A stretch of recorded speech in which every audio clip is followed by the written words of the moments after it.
mahina po wifi namin or mahina po yung catch up ng wifi sa cellphone ko. Sabi ko nga po, kasi po murahin lang po yung cellphone ko po.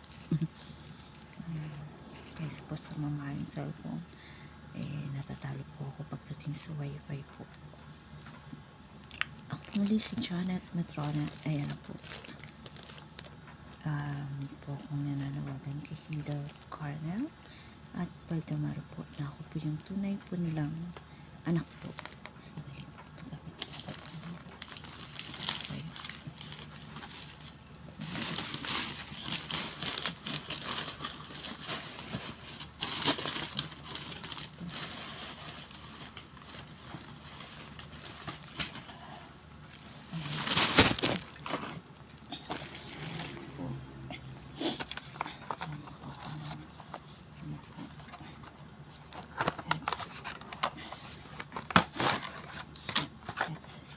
Earphone po.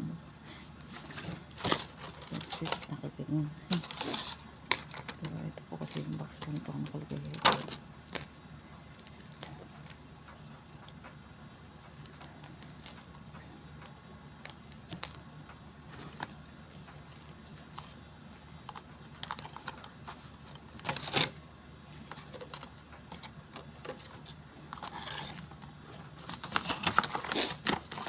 Siyempre sinisipon po.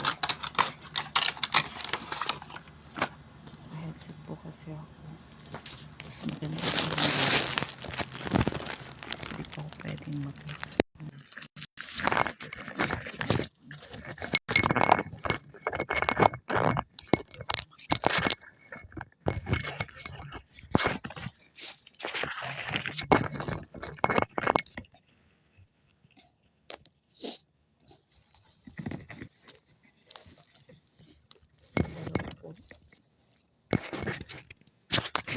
Hello po, good evening.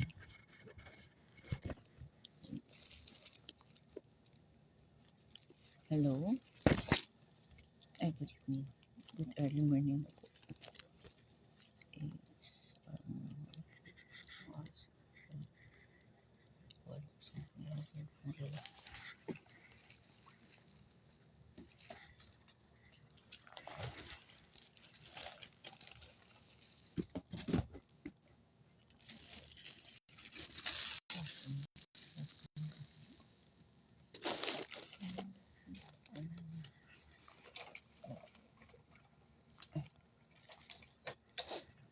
so magtutunan. 140 na po. Ay, 150. So, ito po yung address ko. Papalito ko. Mahirap magsulat. Nagsusulat ko na ako sa dito ko yung baligtad ko no. Tapos tinitrace ko po sa likod. Ayan. Para po mabasa. Care of Oliver Thursday.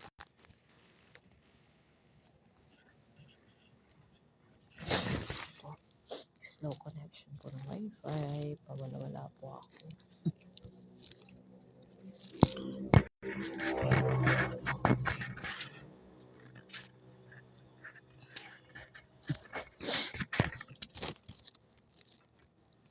So, ito po yung address ko.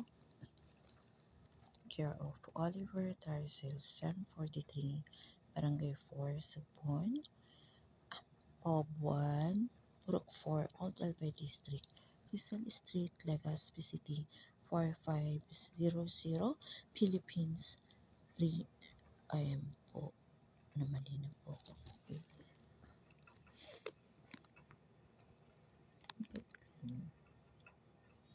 Region.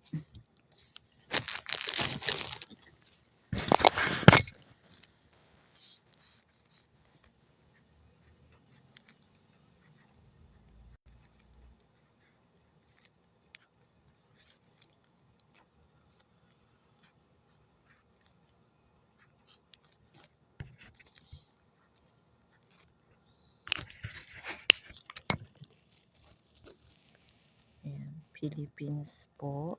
Inano ko na lang po, pinago ko po. Region 5. Ayun po, Bicol. So, ang olive, ayun.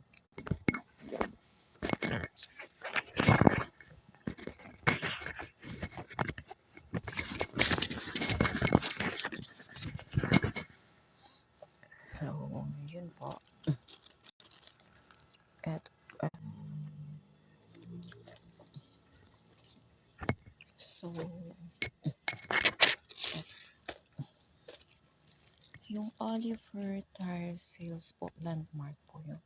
Yun po yung palatandaan po. So, eto. Yung address ko po, Pure of Oliver Tire Sales, 1043, Barangay 4, number 4 sa Puan. Pop 1, Purok 4, Old Albay District, Rizal Street, Legazpi City, 4500 Philippines. Hirap po.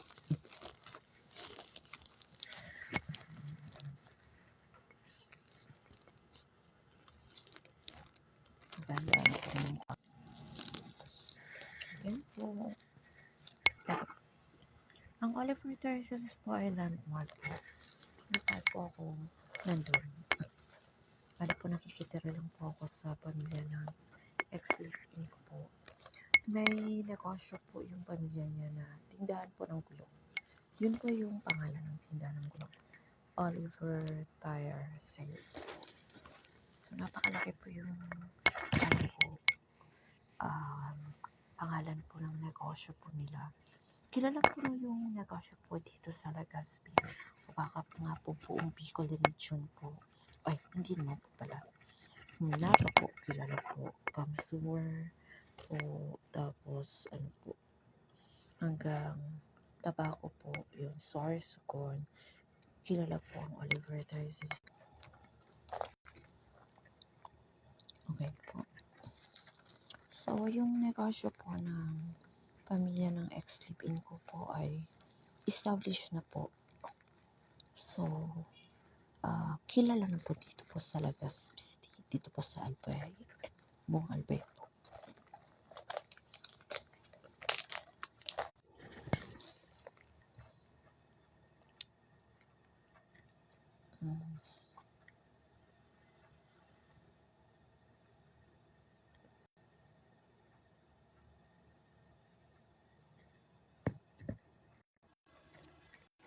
Okay po. Tuwing mananawagan po ako, bago po ako manawagan, nagsusulat po. Dito po. Para po, hindi po mahirap kung anong sasabihin ko po. Hirap po ng ano ko po.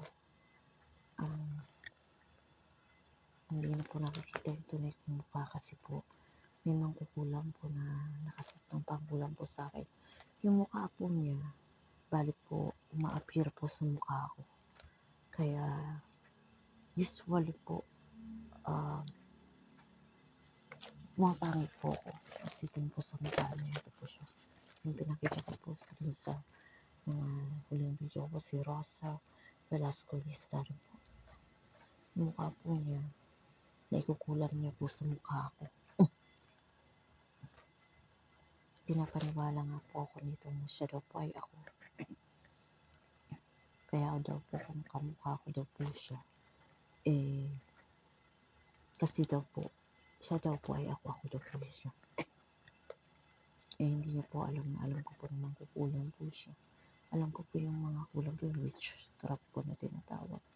May mga ginagawa po silang kasuotan na isinusuot po sa katawan na kaya pong ikilos, igalaw, pagsalitain ang tao po.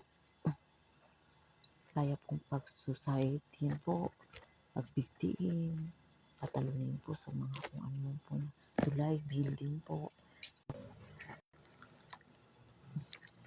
Wala po yung connection. Wi-Fi po kasi dito nasa sala. Hindi naman po ako pwede pumunta natin po ako mag-live. Kasi kung maririnig po ng anak ng babae ng kapatid pong babae ng ex-in ko po, medicine proper po yun. Nagdo-doktor po. Gusto po maging doktor. Karal po.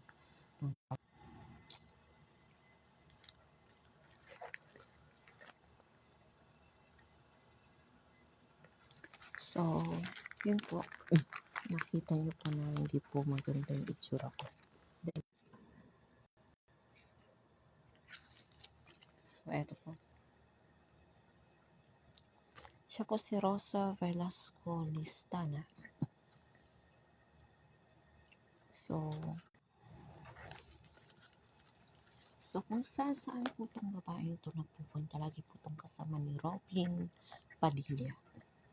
Dati po sumusulat po 'to, nagpapadala po ng sulat sa akin, mga pictures po. Siya daw eto po minsan sumulat po 'to sa akin na sabi po niya, na-meet ko po kasi 'to. Sabi po niya, ano daw po, magpadala daw po ako ng picture sa kanya kasi sasali niya daw po ako sa fans club ni Robin Padilla. Dahil siya daw po ang presidente ng fans club ni Robin Padilla. So po ngayon po, kung saan po ito napupunta kasama si Robin Padilla, nagpapakilala po itong babaeng ito na siya daw po ang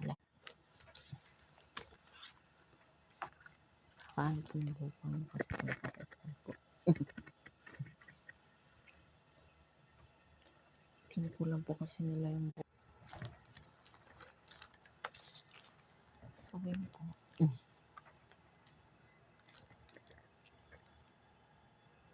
Nakita niyo po yung background po dito. Guhit po pala.